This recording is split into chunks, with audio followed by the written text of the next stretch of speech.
Wall Street's always looking for signals from all over the place, but especially from the Federal Reserve, which is why I keep coming back to this subject. I just explained what happens when the Fed signals that it's willing to strangle the life out of the economy in order to curb inflation.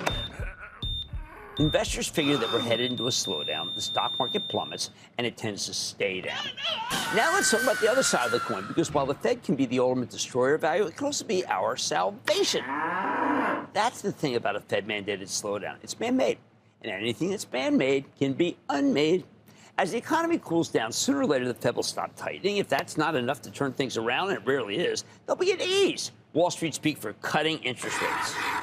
Remember all the reasons why higher rates hurt business? They make it more expensive to borrow, becomes more expensive for companies to expand, more difficult for you to buy a new home. People and companies start putting new projects on hold or canceling them. Then as economic activity slows down, you start to get layoffs, which in turn leads to even less consumer spending, and so on. It's a vicious cycle down. But cutting interest rates does the opposite. When the Fed starts easing, it becomes cheaper for companies to borrow money short term. At the same time, you get a lower return from leaving your cash in a checking account or certificate of deposit. So everybody from the largest corporations to regular individuals suddenly has less incentive to save and more incentive to spend. Spend that money, invest it in riskier assets, too. Banks become more willing to lend because the federal funds rate is the lowest rate at which they can borrow, even as their profitability tends to take a hit. The financials are one of the very few groups that typically benefits from higher rates, not so much from lower rates.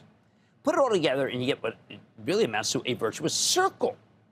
Consumers spend more money, businesses respond to the pickup in demand by expanding, and with every additional rate cut, the cost of expanding gets lower. That translates into more hiring, more people collecting paychecks, more people buying stuff. So businesses expand still further, creating yet more jobs, spurring still more spending, and so on. House of pleasure.